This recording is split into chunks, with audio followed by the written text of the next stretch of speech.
솔로몬 성경 인수하는 교재 야고보서 제3과 뭔가 차립니다. 한란 시대의 믿음과 행위가 되겠습니다. 2장이죠. 2장에서 그 믿음만으로 구원받는 것이 아니라 행함으로 구원받는, 의롭게 되는 그러한 교리가 나오고 있습니다. 이것은 절대 이 교회 시대의 교리로 받아들일 수 없죠. 로마서 특히 4장 말씀과 완전히 대치가 된 것입니다. 행함이 없어도, 행함이 없는 믿음으로, 행함이 없어도 불경건한 자들을 의롭다고 하십니다. 그분을 믿는 사람에게는 그 믿음이 의롭게 된다 하죠. 믿음만으로 의롭게 되는데, 야고보서 109절 2장 14절에서는 나의 형제들아 만일 누가 믿음을 가지고 있다 하면서 행함이 없다면 무슨 유익이 있겠느냐, 믿음이 그를 구원할 수 있겠느냐. 로마서 말씀과 너무나 정면으로 충돌되는 말씀이 아닐 수 없습니다. 그래서 많은 교회들이 믿음으로 구원받는 것이냐, 믿음으로 의롭게 되는 것이냐, 아니면 믿음 다음에 행함이 있어야 되느냐. 그러니까 구원은 완료형이냐, 아니면 완료 진행형이냐. 구원은 예수님께서 다 이루신 것으로 끝났고 그것을 믿음으로 완전히 구원받은 것이냐, 아니면 구원받고 나서 계속해서 마태복음으로 달려가서 끝까지 견뎌야 구원을 받느냐, 그죠? 그리고 이런 말씀을 통해서 행함으로써 이제 또 의롭게 되어진다. 그러니까 아브라함이 창세기 15장에서 하늘의 별들을 바라보라 했을 때 자녀가 그 시와 저 별들과 같이 많을 것이다 라고 했을 때 보지 못했지만, 그리고 그걸 믿었고, 행한 것이 없지만 그렇게 믿었고, 그래서 그 믿음만 보시고 그 믿음을 의로 여기셨는데, 그것을 끝나지 않고 창세기 20장에서 이삭의 제단을 드리는 그 행위로 말미암아 의롭게 되지 않느냐. 그러면서 이제 우리 신약교회 성도들도 이제 예수님을 믿음으로 의롭게 여겨진다, 의롭게 칭의 구원이다. 그러나 이제 구원받고 나서 열심히 신앙생활하고 그렇게 해서 그 의를 쌓아서 그렇게 창세기 22장에서 그 아브라함과 같은 행함으로써 그렇게 구원에 온전히 이르는, 그래서 성화 구원을 그렇게 얘기한다는 것이죠. 칭의 구원이 따로 있고 성화 구원이 따로 있다. 원죄는 용서가 났지만 이제 자범죄는 계속해서 회개하고 그래야지 구원받는다, 그래야지 천국백성된다, 그렇게 가르치는 것이죠. 그래서 구원이라는 것은 믿음만으로 믿음과 행위를 어떻게 나누느냐, 믿었으면 행위가 나오지, 그러므로 행함이 없는 믿음은 죽은 것이라고 하지 않느냐. 야고보서 말씀을 가져오면서 믿음만으로 구원받는 게 아니다라고 말을 하지만, 또 말씀드리지만 야고보서는 우리 교회 시대의 교리가 아니거든요. 1장 1절부터 말씀하고 있었습니까? 널리 흩어져 있는 12지파, 12지파는 유대인이에요. 유대인 사도 야고보가 유대인 형제들에게 지금 쓰고 있다는 것이죠. 그리고 사도행전 12장에서 이미 야고보는 하나님의 은혜의 복음이 사도행전 15장에서 선포되어지는데, 예루살렘 회의에서, 그러나 12장에서 이미 이렇게 죽임당한 야고보는 그러한 그 은혜의 복음의 선포에 명확한 그러한 믿음만으로 구원받는 그러한 그 신학 교리를 온전히 알지 못한 채 그렇게 숨겨하고 말았다는 것이죠. 그렇기 때문에 이 수신자가 누구인가, 그죠? 또 발신자가 누구인가? 발신자는 사도 야고보이고, 다른 알게오 아들 야고보도 아니고 주의 동생 야고보도 아니고 바로 세베대의 아들 야고보다. 그리고 그 수신자는 흩어져 있는 유대인들, 바로 그들이다 라는 사실을 아는 것이 중요하다라고 지난 시간까지 배워드렸습니다. 자, 그래서 구분하는, 그래서 진리의 말씀을 올바로 나누고 하나님 앞에 그래야 부끄럽지 않은 일꾼으로 인정받게 되는 것이고, 그러기 위해서는 공부를 해야 되는 것이고, 어떻게요? 올바로 나누고 공부하지 않고서는 안 되는 것입니다. 그러면 헷갈리는 것이죠.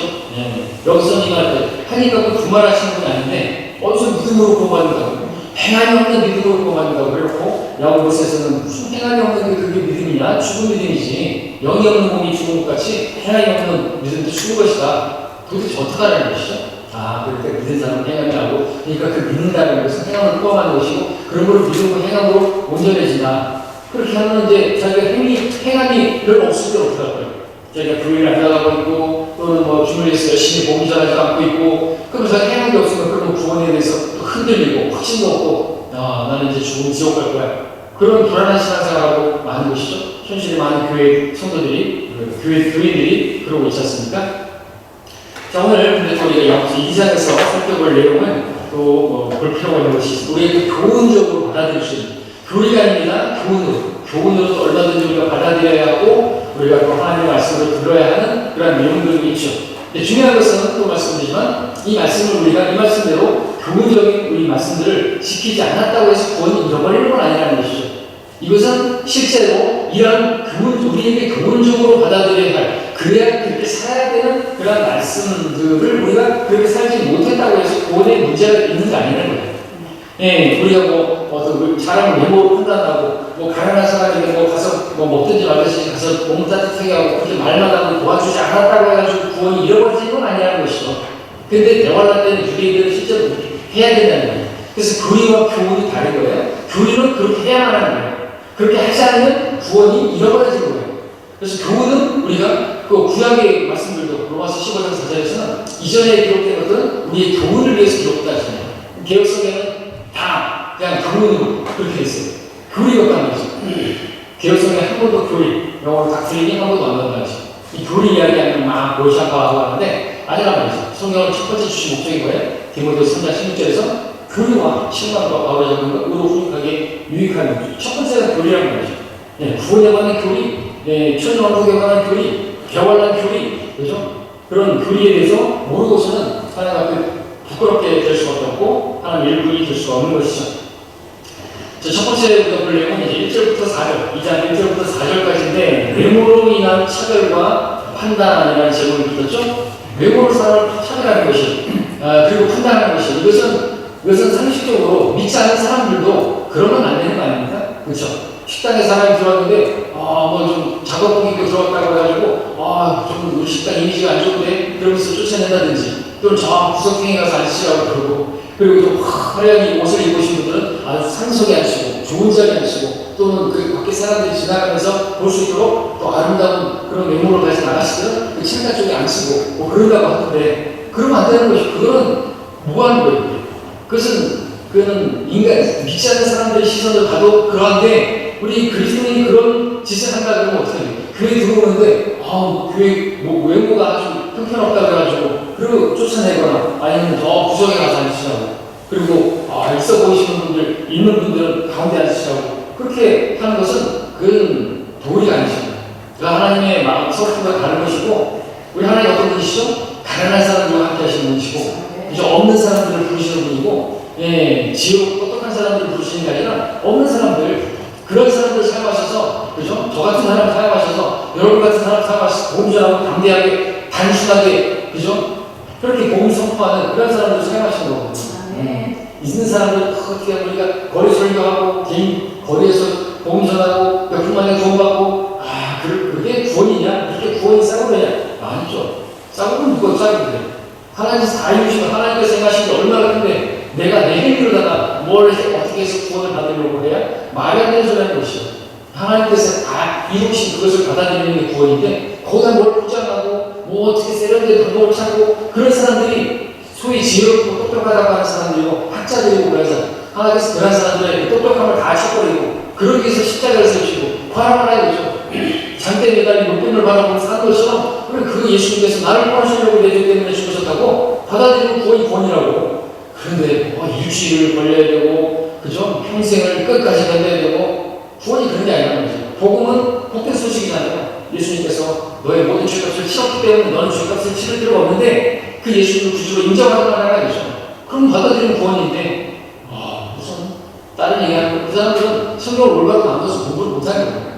믿음과 행함 사이의 그 관계를 모르는 것이거든요. 세대를 나눌 줄 모르는 거예요. 교회 시대가 있고 끝나면 개발라 시대가 있고 그 다음에 천연왕국이 있고 이제는 구약 시대, 구약과 신약은 나눠져 있잖아요.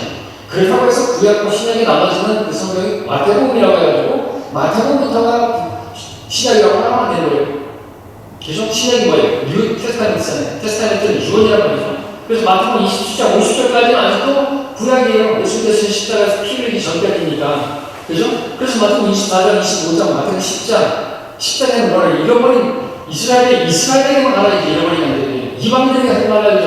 마태복음 10장, 5, 6, 7장, 주기도문, 마태복음 5, 6, 7장에서 그 산상수훈 그것을 지킨다고 해요? 아니란 말이죠. 그것은 왕국, 나중에 주님께서 왕국을 가져오셨을 때 그것을 이제 지켜야 되는 왕국의 법이고 유대인들에게 그러니까 주기도문도 그때 해야 되는 것이고 이런 것들을 나누지 못하면 그냥 주기도문하고 뭐 사도신경하고 뭐하고 자기가 뭘 하면 자기가 구원받은 줄 알고 착각하는 것이죠. 자, 다시 계속 구절을 보겠습니다.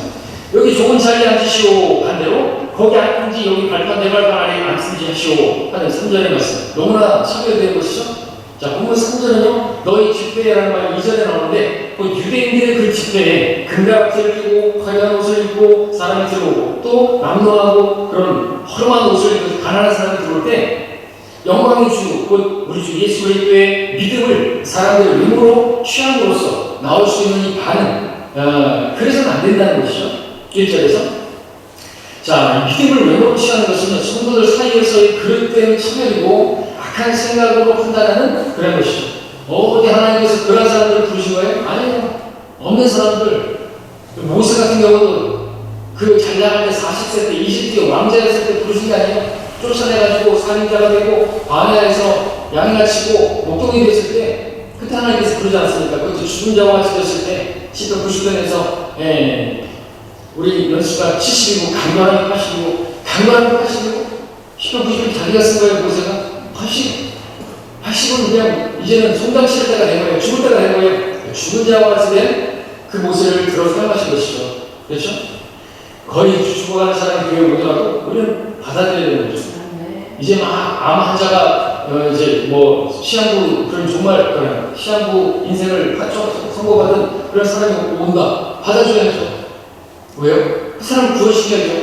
그리고 하나님 그 살아있는 동안에 하나님을 알게 해야죠. 그런 사람들이 모인 곳이 교회인 거예요. 잘나고 이쁘고 똑똑한 사람들만 모이는 게 교회가 아닌 것입니다. 자, 집회, 유대인들의 그 집회, 무슨 잔치나 어떤 무슨 혼인잔치나 이런 데서 모임이 아니라 집회에서, 오늘 우리 교회 시대로 말하면 교회에서 예배 시간에 예배 그렇게 참여하는 개념이죠. 그전에 제가 기분 나빴던, 저희 집사람도 아주 기분 나빴던 적이 있었는데, 어떤 다른 지역교회예요.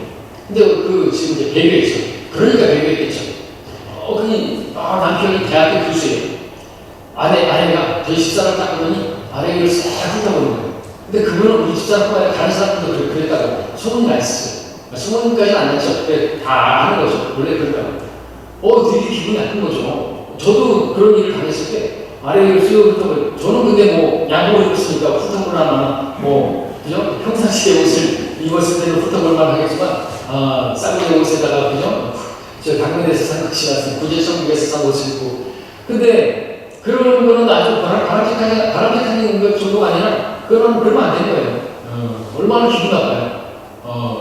그러면서 자기는 그냥 아래부터 위에까지 다 합치면 한 몇백만 원어치, 몇십만 원어치 옷을 차려입고 그러면 안 되죠. 그리스도인이 옷 차리는 데서 뭐라고 하면 검소하게 입으라고 했잖아요. 검소하게 입었는데 검소하게 입지 않는 사람 보고 그리고 그런 사람도 자기하고 레벨이 안 맞다고 규제도 안 해요. 있는 사람하고 그 유의상종이라고 규제하죠. 그건 그리스도인이에요. 그러니까 교회 문제 일으키고 나가죠. 그러면 안 된다. 우리가 교훈으로 받아들이는 거예요. 근데 교리로는 혼란되는 형제들에 대해서 분명히 이렇게 해야만 하는 거죠. 원칙인 것이죠.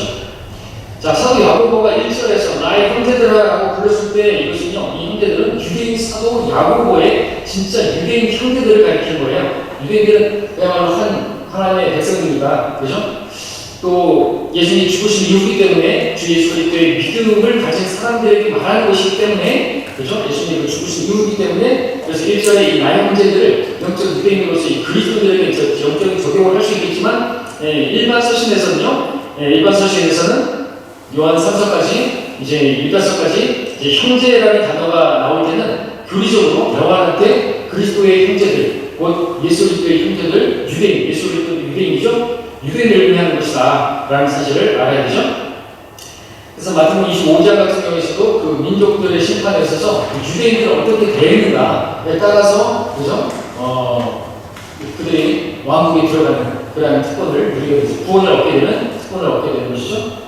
바로 내 형제들이라고 했어요. 예수님께서 내 형제에게 물 한 모금 주는 것이 나에게 한 것이다 라고 하는 것은 유대인을 말하는 거죠. 지금 점점 유대인들에 대해서 인식이 안 좋아지고 그럴 때인데 마지막 때 가죠. 그래서 이제 병원할 때는 유대인들을 욕하면 안 돼요. 유대인들이 감옥에 들어가서 도와야 되고 그런 것도 있어야 되는 거죠. 자, 부자를 존중하고 가난한 자를 멸시하는 문제는 중심에는 돈이 있습니다. 그렇죠? 돈을 사랑하기 때문에 사람의 믿음조차 그가 소유한 돈을 기준으로 섰는데, 이는 내면적인 가치와 질보다도 외면적인 껍데기에 더 관심을 갖기 때문이다. 이제 수복음교회 같은 경우는 뭐예요? 예수님을 잘 믿으면 부자가 된다고.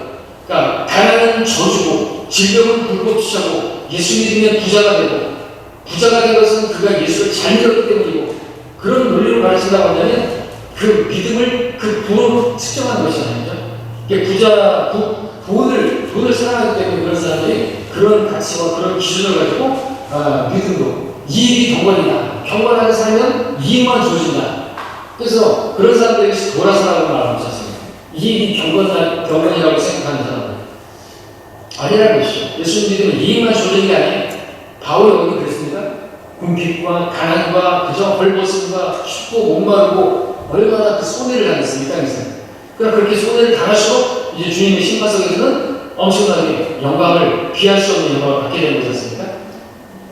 자, 그러나 돈으로 치닫는 외모는 믿음을 평가하는 기준이 결국 될 수 없죠. 믿음은 그것이 어떻게 작용하고 활동하여 밖으로 발현되는가를 보고 판단을 해야 하는 것입니다. 외모가 아니라 행위로 믿음을 바르게 표출하는 그런 믿음을 가진 사람들을 우리가 존중해야 되고 이것을 우리가 교훈으로 받아들여야 되고 대화할 때는 교리적으로 그렇게 해야만 하는 것이죠. 그래야지 하나님의 백성이 되는 것입니다. 구원받게 되는 것이고 왕국이 되는 거예요. 왕국의 상속자가 되는 거예요. 자, 그래서 두 번째 택함을 받아 왕국의 상속자들이 되는 누구예요? 가난한 자들입니다. 이하고서 2장 5절부터 7절까지 나오는데 5절에 나온 말씀 보면 내 이스라엘 형제들아 경청하라. 하나님께서 이 세상의 가난한 자들을 택하시어 믿음 안에서 부유하게 하시고 자기를 사랑하는 자들에게 약속하신 그 왕국의 상속자들로 삼으신 것이 아니냐라고 했습니다. 자, 하나님께서 이 세상에 가난한 자들을 택하셔가지고 믿음 안에서 부유하게 하시는 거 이것은 겨울날 때 일인 것입니다. 교리적으로. 교훈적으로는 우리가 또 고린도서 1장에서 우리가 가난한 없는 사람들 부르셔서 의와 거룩함과 구속이 되시고 우리가 이제 그런 하나님의 자녀가 되고 그런 영적인 적용이 가능하지만 실질적으로 이 교회 시대에는 가난하다고 해서 다 믿음 안에서 부유하게 되는 것은 아닌 것입니다. 그러니까 가난이 특권은 아닌 것이죠. 일하기 싫으면 먹지 말라고 했고요. 열심히 일을 하면 하나님께서 신문대로 거두게 하시는 원칙이 있는 것입니다. 자, 그런데 가난하면 부유한 거예요. 우리 참고 구절을 계시록을 보니까 계시록은 역시나 대화할 상황이죠. 이제 9절에 보니까 내가 너의 행위와 혼란과 궁핍을 아노라 하죠. 못하게 났습니다. 오히려 내가 부유한 자들아 했습니다. 대화할 때는 오히려 정말 믿음을 지키기 위해서 그 짐승의 표를 받지 말아야 되죠. 짐승의 표를 받지 못하면요 가난하게 될 수밖에 없어요. 자기가 물건을 만든다고 팔 수도 없어요. 매매가 된 말이죠. 살 수도 없고 팔 수도 없어요. 가난하게 될 수밖에 없는 상황이 언제요? 대화할 때 말이죠. 그래서 그 환란 가운데 있었던 이 대상이 바로 이런 거죠. 환란과 궁핍을 하는데 주께서는 오히려 부유한 자로다 라고 말씀하고 있는 것과 연결이 되고 있죠. 자, 가난한 자들이란 대환란이 계속되는 동안에 악에 대하느냐 다만 악에서 구하여 좁히고 주기도문에서 나오는 그 악은 적그리스도란 말이죠. 그 적그리스도 악의 실체가 눈에 보이게 있는 거예요. 그 악에 대하느냐 자신의 그 재산이나 돈을 모두 포기하고 히브리서 10장 34절에서 말씀하셨잖아요. 너의 가치 있는 나에게 연결해가지고 너의 그 재산도 기꺼이 그것을 버리는 것을 그죠? 뭐라 했습니까? 히브리서 10장 34절에 보니까 너희 가치 있는 나에게 연민을 갖고 또 너희 재산을 빼앗기는 것도 기꺼이 당한 것은 하늘에 더 좁고 영원한 재산이 있으면 너희가 너희 안에서 안민이라 했잖아요. 이게 기꺼이 빼앗기는 거예요. 왜? 하늘에 더 좁고 지금 가난하거든요. 하늘에 보물을 쌓는 것이기 때문에 그게 문자적으로 교리적으로 바로 대화할 때 그대로 이루어집니다. 그리고 가난하게 됐다고 사입하지 말아야 되고요. 그리고 아기가 막 물고 군인을 달라드는데도 그럼에도 불구하고 인내를 해야 되는 것이 바로 대화하는 것이죠. 그래서 아이를 낸 자들 그리고 젖먹인 자들에게 화가 있다. 마태복음 24장의 말씀이 대화의 상황인 것입니다. 자기는 그래도 굶어 죽을 수는 있어도 자기 새끼가 굶어 죽을 수는 없잖아요. 그래서 아이들에게 화가 있다고 하는 것은 이 시대의 교회 시대에 적용하면 어떻게 되는 거예요? 그럼 우리 임신한 분들은 다 저주받은 거예요? 화가 있는 거예요? 잘못되어 있었습니다. 성경 오가도 나눌 수 있어야 되는 거죠? 자, 어디까지? 이렇게 히브리서 10장 34절에서 돈을 포기하고 거짓 신세가 된 사람들을 말하는 것이죠. 대화한테 이들은 하나님을 사랑하기 때문에 그래서 5절에서 말씀하셨잖아요. 자기를 사랑하는 자들에게 약속하신 그 왕국의 선.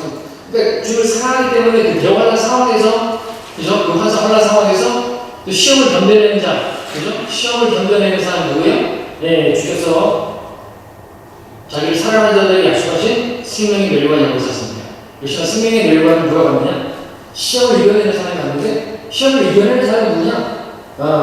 주님을 사랑하는 사람입니다. 주께서 자기를 사랑하는 자들을 위하여 예비하신 생명의 멸관이 하고 있으니까, 그 주님을 사랑하는 사랑이 없이 어떻게 그 시험을 이겨내겠습니까? 그죠? 자기를 사랑하고 자기 몸을 육성하고 아끼는 그런 사람들은 그냥 다이어트 걸리는 거예요. 그냥 먹을 것을 위해서, 한 그릇 파죽을 위해서 신성의 뼈를 받아버린단 말이죠. 이 땅에서 잘 먹고 잘 살기 위해서 그 환란, 그 마지막 3년 반을 좀 잘 먹고 잘 살라고 짐승의 뼈를 받아버린단 말이에요. 그래서 한 그릇 파죽, 그래서 바꿔버리는 거하고 마찬가지예요.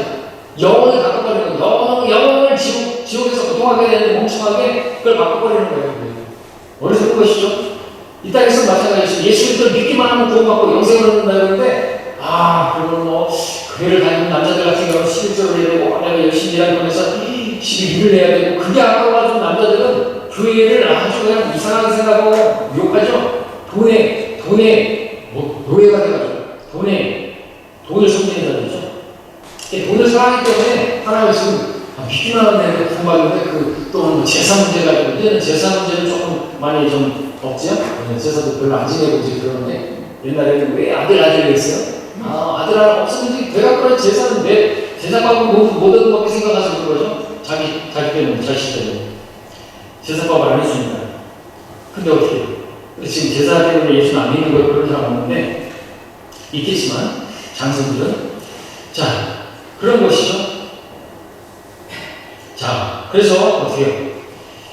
하나님을 사랑하기 때문에, 이들은 하나님을 사랑하기 때문에 믿음을 지키는 거죠. 시련도 이겨내는 거죠. 그래서 재산만큼도 기꺼이 빼앗기는 것을 감내한 것이죠. 네, 하나님께서는 그들을 바로 믿음 안에서 부유하게 하시고 약속하신 그 왕국의 상속자들로 삼으신 것입니다. 자, 그 다음에 6절 7절 보니까 그런데 너희가 가난한 자들을 그런데만 가난한 자들을 멸시한다니 말도 안 되는 거죠.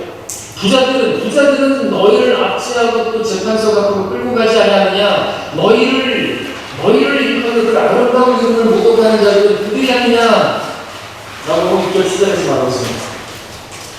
그러니까 믿자는 그 세상의 부자들이야 그 가난한 성도들을 압제하고 재판소로 끌고 가는 것은 당연하겠죠. 그런 마당에 성도라고 불리는 예수 그리스도를 믿는다고 하는 그 성도라고 하는 자들이 그러한 사람들 중에서 자기가 부자랍시고 좀 있다고 해가지고 가난한 성도들을 업신여기고 그런 건강한 사람 멸시하는 그것을 책망하고 있는 것이죠.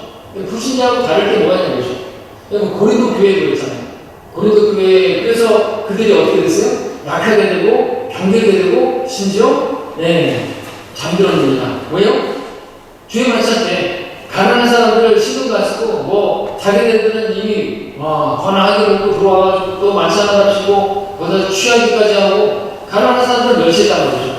주의 몸된 교회인데 자신의 그 몸의 지체인데 돌보지도 않고 하나님께서 그거를 가져가게 되십니다. 부자들이 그런 거죠. 고린도 교회는 있는 사람들이 많아서 있는 사람이 더한다고 해서 또 그 예수한테 부재하는 데 있어서 인색하게 하고 그래서 고린도후서에서 말하는 거예요. 인색하게 하지 말라고. 마케도냐 교회는 심한 부패 가운데서도 풍부한 연구를 했다고 도전해 줄 거 아니에요. 창피한 줄 알아야죠. 그죠? 창피한 줄 알아라. 그 반란대는요, 더더욱 그것이죠. 가난한 사람들을 무시할까? 이거는 안 되는 거죠. 믿음을 지키기 위해서 주님을 사랑하는 사람들인데, 그런데 그런 가난한 자들을 멸시한단 말이냐, 그들이? 그죠? 대화할 때 말하는 거예요. 더더욱. 근데 너희가 가난한 자들을 멸시했다, 이거죠. 알아야 된다, 이거죠. 그 믿음을 지키느라고 그렇게 주님을 섬기고 있는 그런 가난한 자들을 무시하고 그런단 말인가요? 자, 너희를 일컫는 그 아름다운 이름, 바로 예수 그리스도시죠? 그 이름을 모독하는 자들이 바로 부자들인데, 이 부자들은 또한 가난한 자들을 멸시하는 거예요. 그런 자들처럼 성도가 가난한 성도들을, 이 부자 성도가 가난한 성도들을 멸시해서야 되겠느냐라는 거죠. 믿지 않는 사람들이야, 그러니까 세상의 부자들이야 가난한 사람들에게 각칠하고, 그죠? 세상에서도 그런 말을 들으면, 그 부자가 손가락질하는데, 하물며 믿는다고 하는 사람이 그런 그 부자라고 해가지고 가난한 성도를 멸시하고 손가락질하고 그러면 되겠느냐? 그럼 사실에 어긋난 거 아니겠습니까? 자, 그러나 이론적으로 보면 이 부자들은 대환란 때 예수 그리스도를 알았다가 믿었다가 자기 재산을 지키려고 이익이 경건이고 돈을 사랑하기 때문에 주님을 모독하고 적그리스도의 편에 서게 될 그러한 사람들을 가리키는 것이죠. 자, 이들은요 가난한 성도들을 멸시할 것인데 그처럼 대환란 기간에는 돈을 사랑하기 때문에 믿음을 저버리고 구원을 잃어버려 버릴 자들이 많을 것이다 이거죠. 디모데후서 4장에서 마지막 날들에 아주 어려운 때가 올 것이라 말씀하고 있지 않습니까? 그 다음 절에 2절에서는 사람들이 자기를 사랑하고 돈을 사랑하고 마지막 날들에 돈을 사랑하고 대환란 때는 더더욱 지금도 그렇지만 더더욱 돈을 사랑해서 예수 그리스도를 믿다가도 버려버립니다. 그래서 예수를 믿었지만 그 믿음만으로 구원받지 못하고 믿음과 행위가 포함되는데 그 행위는 뭐라 그래요? 지난 시간에 봤던 것처럼 형제사랑으로 대표됩니다.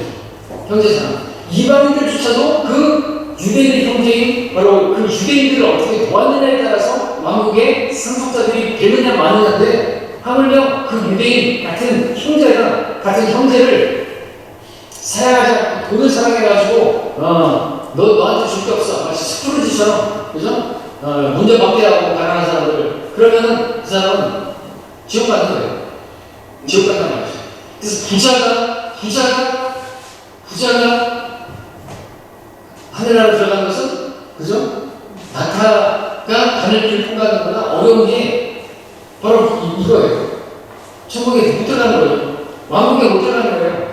그 부자를 지금 그 시대에 적용하면 안 돼요. 부자들은 다 그러면 그래서 이병철회장이 되잖아요. 그 부자가 천국에 들어가는 것이 낙타가 하늘길 통과하는 것보다 어렵다고 하는데 그게 무슨 말이냐고 죽기 전에 그걸 썼어요. 신문에다 냈단 말이죠. 그래서 이 부분에 대해서 몇 가지를 쭉 해가지고 딱 마치 마틴루터의 그 종교개혁 템플스 막은 것처럼 그래서 사람들이 딱 알려달라요. 중국은 마당에 돈 많은데 과연 예수가 있는 것이냐? 대답해주는 사람이 없었어요. 어디 갔는지 모르겠어요. 신부가 와가지고 대답해줬다는데 기억하겠죠.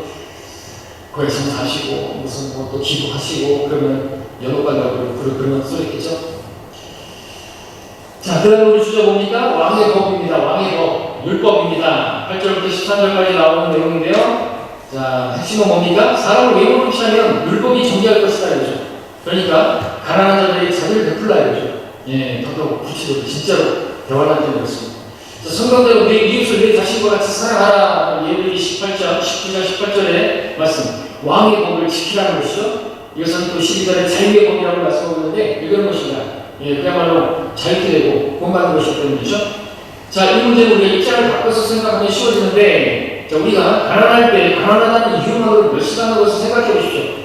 이건 상식이잖아요. 여러분이 가난할 때, 또 여러분 부자니까 가난하게 됐는데, 내 친구가 나를 멸시한다 이런 생각 얼마나 서럽겠어요, 그렇죠? 그런 경험을 당해보지 않아도 알 수 있지 않습니까? 자, 핵심은 뭐예요? 나의 이웃을 다 자신과 같이 사랑하는 것, 사랑입니다, 사랑. 그래서 로마서 10장에서 말하는 거예요. 율법의 완성은 사랑이라고 하는 것이죠. 사랑은 자기 이웃에게 아무 행하지 않습니다. 사랑은 율법의 완성이에요. 10계명에 하나님의 모든 계명을 두 가지로 나누면 하나님을 사랑하라, 이웃을 사랑하라. 그죠? 따라서 다른 사람을 나 자신처럼 사랑하지 않고 외모로 취하면 율법의 정죄를 받게 되는 거죠. 9절에 보니까 그러나 너희가 사람을 외모로 취하면 죄를 짓는 것이니 율법이 너희를 범법자로 정죄할 것이다. 외모로 취하는 것. 그것은 율법이에요. 그리고 우리는 이방인들은 양심이 마음에 기록된 율법이지 않습니까? 그 양심적으로 행동하는 게 아니지 않습니까? 가난한 사람들은 멸시하고 그렇죠? 있는 사람이라고 해서 잘게하고 아무 떨고 그런 꼴불견이죠. 그 있는 사람이 가치라고 요즘 그런 것들 사회에 문제가 되고 그런 것들 보면 그건 율법이 정지하는 거예요. 우리 이방인들 말잖아요. 로마서에서 우리 양심이 우리 기록된 율법이죠. 우리 율법이 없지만 양심이 그 돌판과 같은 역할을 한다는 거죠. 죄를 짓는 것이. 사람을 외모로 취하여 부자들을 존대하고 가난한 자들을 멸시하는 건 죄가 되는 거예요. 그 죄가 된다는 건 우리 양심이 알고 있어요. 그것이 바로 기록된 마음의 돌판이죠. 사람을 외모로, 사회적인 지위나 재산 상태나 거기에 따라서 차별하는 것은 범하기 쉬운 죄에 속한다. 누군가가 나에게 저에게 그런 정죄를 했죠. 저는 김희성 목사는 부자하고만 친하다. 부자하고만 교제한다. 우리 교회 부자가 있나요? 어느 정도 부자가 제가 부자만 그렇게 부자하고만 더 교제하고 부자하고 악설을 하는데 그런 얘기를 하는데 이 말씀에 따르면 저를 정죄할만 하겠죠. 제가 정말 그랬다고 한다는 웃기는 사람들 있어요. 정말. 자, 어디까지? 자, 사람을 외모로 이렇게 사회적 지위와 재산 상태에 따라서 시각하는 거 아주 범하기 쉬운 주에 속하죠. 일반주의를 짓지 않는 방법은요, 어떻게 하는 것입니까? 사람을 대할 때 그 사람의 외모를 취하는 게 아니라 그 사람의 혼을 봐야죠. 그 사람의 혼, 그 겉사람이 아니라 속사람을. 그렇죠? 그 사람의 혼을 상대하고 되는 것이죠. 거듭난 그리스도인이라고 하면요, 옛사람의 꾸민 모양이 아니라 새로운 피조물로 된 바로 하나님께서 사랑을 받는 하나님께로부터 태어난 그 사람으로 그렇게 바라보고 그렇게 사람을 대해야 되는 것이죠. 교회 안의 형제 자매, 우리가 호칭을 왜 그렇게 불러요? 교회 안의 호칭을 형제 자매라고 오늘 그리스도의 형제 자매들이 들었기 때문에 그렇죠? 근데 형제 자매, 형제가 형제가 아니고 자매가 자매가 아니고 그럼 문제가 생기는 거예요. 무엇인지 못하는 거지. 발음이 안 돼. 무슨 뜻인지 못 알아보시는 분들 계시거든요. 형제를 형제로 바라보지 않고 자매를 자매로 바라보지 않고 이성으로 바라보는 문제가 생긴다는 거예요. 사고 생긴다는 거예요. 정적인 문제가 생긴다는 거예요. 그 위에서 많이 일어나는 그런 일이 생긴다는 거예요. 그래서 우리가 호칭을 형제 자매로 형제로 바라봐야 될 거예요. 자매로 바라봐야 될 거예요. 그와 같이 우리가 그 혼을 바라봐야 되는 것이죠. 새로운 피조물로 하나님께로부터 태어난 예수의 피로 갖추고 산 소중한 사람으로 바라봐야 되는 것이죠. 외모로 바라보면 안 된다는 거죠. 그렇죠? 안 된단 말이에요.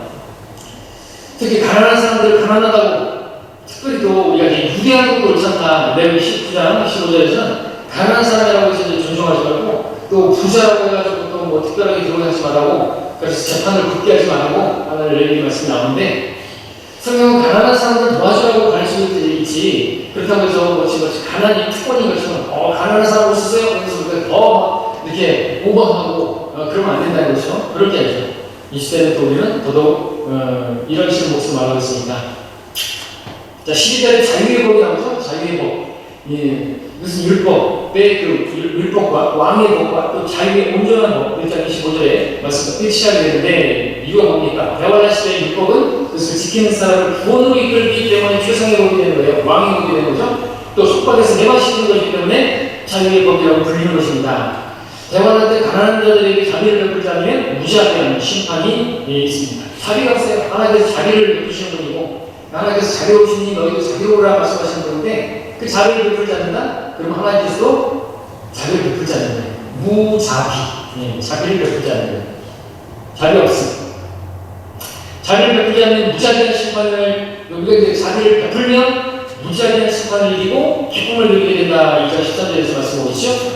하나님께서 자비를 기뻐하시는 분이시다 라고 했습니다. 자, 그 다음에 이제 우리 행함이 없는 죽은 믿음이 나오는데 이어지는 24절부터 26절까지 말씀은 이제 뭐 그리스도의 원문 교회, 로마 카톨릭, 그리고 장로교, 유토교회 막 모든 교파들이 행위권을 위해서 붙잡고 있는 매달리고 있는 구절이죠.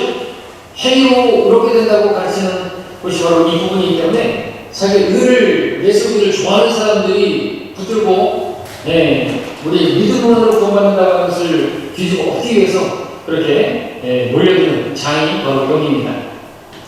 이 야고보서 2장은 말씀드리지만 교리적으로 사도 바울의 서신과 완전히 계시가 된다는 것을 알아야 되는 거예요. 이것을 그래서 스카야반을 제시하면서 믿은 사람은 행함이 나타난다. 행함이 없으면 그 사람의 믿음은 가짜 믿음이다. 진짜 믿음이 아니다. 주 예수를 믿으라고 했을 때 그 믿음에는 순종을 포함된다. 그런 식으로 그렇게 물타기 해서는 안 된다는 거죠. 자, 행함이 없이 믿음으로만 떠드는 믿음만으로는 그 죽은 것이다. 행함이 없는 믿음은 죽은 것이다.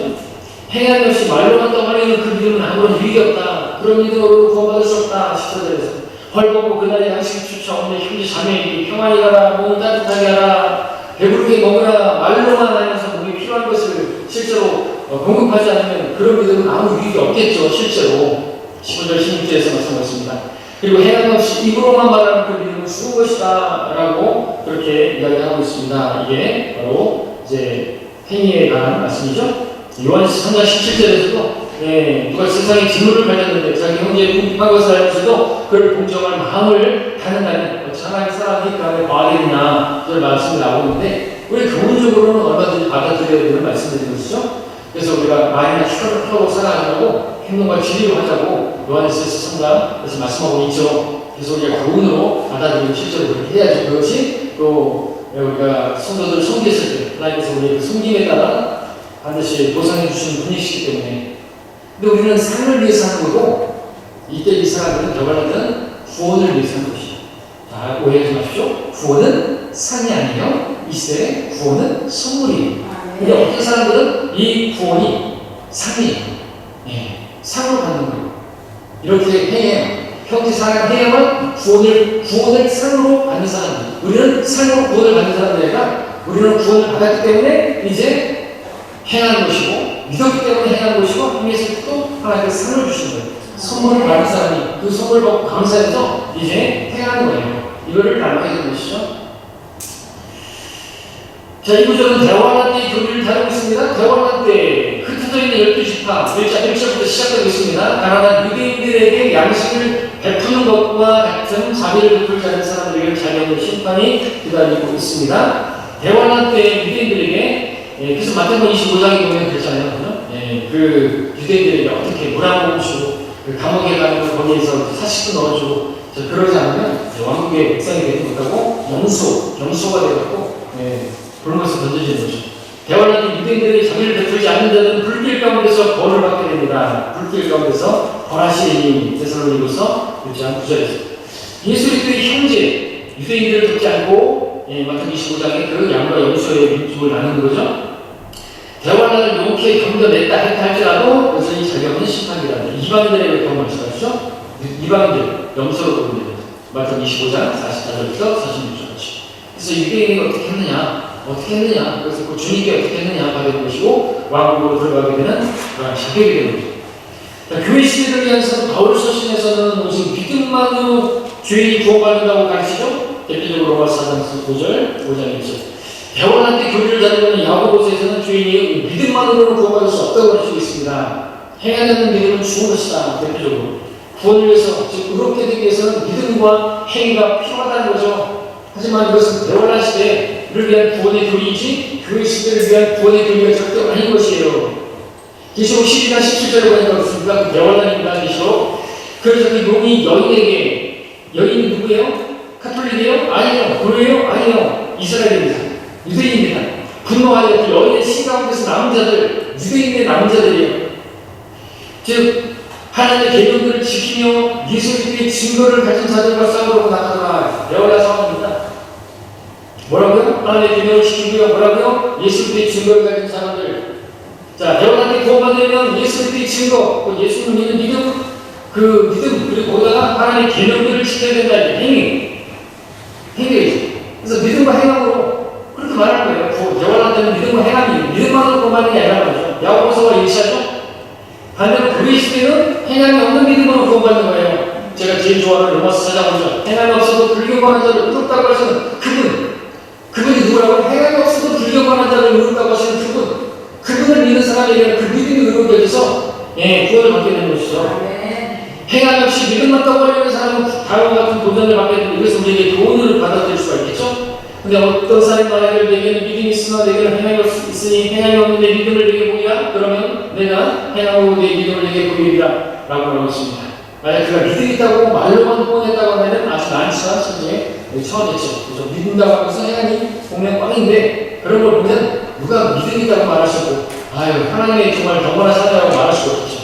그런데 이런 구절들을 잘 추론해서 우리가 교리적으로 받아들여야지 어떤 교단이라든지 그죠? 영화지들이라든지 안식교인들이라든지 이런 사람들 이런 것들을 교리로 받아들이고 그리고 그렇게 삶으로서 자기들이 입증해야만 하나님의 자녀가 된다고 그리고 하나님의 자녀라는 것이 정말로 그렇게 입증된다고 그렇게 가르치는 것이죠.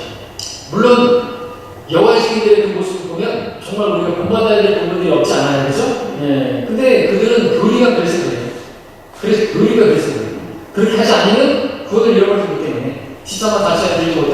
14만 4천 이미 넘어져버린 지금 언제인데 신천지도 신사만 넘어버리니까 그 뒤로는 또 다시 뭐 진짜를 가려야 되는 목사까지 또 한다고 또 열심히 전도하는 그런 사람들이 신사만 사셔야 된다고 또 그러면서 그렇게 사람을 끌어모으고 금식 포기하고 그런 게 있는데 가감 아니죠? 자, 시작하네요. 빨리 하겠습니다. 마지막 부분은 이제 아브라함과 라합의 살아있는 믿음 19절부터 26절까지 그 내용이 뭡니까? 노아의 사람 아브라함과 라합의 그 살아있는 믿음을 말하죠. 행함으로 얻게 된 것을 말하는 거죠. 한 분 하나님 계심을 믿는 것으로는요 마귀의 믿음과 다르다는 거예요. 19절에서 마귀도 믿고 떡나게 심지어 떨기까지 해요. 행하는 죽은 믿음은 화목된 사람 믿음이다. 20절에서 말하고 있죠. 자, 그런 믿음은 현실성하고 허영심 있었죠. 말로는 뭐 그냥 뭐 어떻게 말을 청산일수같이 하는데 그러면서 하는 것은 아무도 없어요. 그러면서 막 위해주는 척하면서 자기는 지갑에서 돈 한 푼 꺼내지 않으면서 그죠? 뭐 밥 먹으러 가자고 쫙 그러면서 밥값도 안 내면서 말로는 뭐 이렇게 하는 사람들 있잖아요. 아주 화합된 사람이죠. 허영심이 가득한 사람이고 자, 아브라함 창세기 22장에서 행함으로 말미암아 의롭게 된 그것은 창세기 15장에서 닮아졌다. 그 의가 의로 여겨졌다. 그것을 다 온전히 된 것에 대한 이해가 되죠? 21절에서 23절에서 내용이 나오죠. 자, 아브라함이 그 씨에 대한 약속을 믿자 그 믿음이 의로 여겨졌죠? 15장 6절에서 하지만 의로 여기신 것과 의롭게 된 것의 사이에 30년간의 갭이 있었어요. 즉 씨에 대한 약속이 이삭 안에서 성취될 것을 믿고 이삭을 기꺼이 제물로 바쳐 그의 부활을 바라보자 행위로서 이제 의롭게 되어 믿음이 행함으로 온전히 된 것을 말씀하고 있습니다. 창세기 15장 5절 6절에서 믿음으로 의롭게 여겨졌는데 자, 지금 그 시대는요 좀 다르죠? 우리가 구원받을 때 예수 영접했을 때 그걸 영접하는 순간 그 믿음이 의로 여겨진과 동시에 우리는 즉각적으로 또 의롭게 된 것이 우리의 믿음이 의로 여겨지는 일과 의롭게 되는 일 사이에 뭐 어떤 시간이 필요한 게 아니에요. 30년이나 걸릴 필요 없어요. 그러면서 오늘 9절에서 말하는 것처럼 그러므로 이제 그의 피로 의롭게 되었으니 더욱더 우리가 그를 통하여 진노로부터 구원받게 되리라 하고 있습니다. 크게는 왜 대환란, 하나님의 그 진노, 대환란을 우리가 들어가지 않고 그 전에 휴거될 것이에요. 자, 24절부터 26절까지 말씀이 쭉 나오고 있고요. 라합의 믿음이 나오죠. 자, 아브라함의 믿음은 행함으로 구체화됐습니다. 라합은 아브라함처럼 믿음이 의로 여겨진 적은 없지만 유대인 정탐꾼들을 보호하고 안전하게 보내줌으로써 그 행함으로 의롭게 됐죠.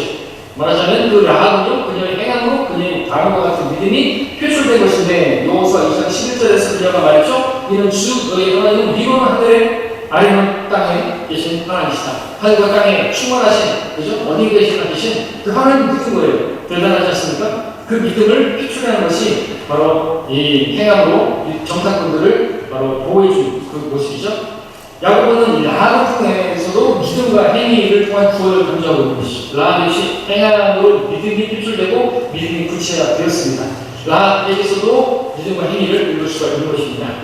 정이 없는 몸이 주먹같이 행하여 없는 믿음도 준 것이라 26절 대표적인 구절이죠. 자, 근데 이러한 말씀을 우리가 다시 정리하면 야고보서는 이 신약의 우리 그리스도인들을 위해서 다룰 수 있는 최상의 방법은 뭐냐? 그리스도인들은요, 우리들은요, 구원받기 위해서 행하는 것이 아니라는 거죠. 또 구원을 유지하기 위해서 행함이 필요한 것도 아니라는 것이죠. 뭐예요? 단지 우리는 구원을 받았기 때문에 행하는 것입니다. 우리는 의롭게 되었기 때문에 의롭게 살아야 되는 것이고, 거룩하게 되었기 때문에 거룩하게 살아야 되는 것이고, 구원을 받았기 때문에 우리가 받은 그 구원받은 사람으로서 행실을 나타내는 것이고, 따라서 한 교회 시대에 의롭게 되는 것은 우리 믿음을 통해서만 이루어진다. 그렇습니다.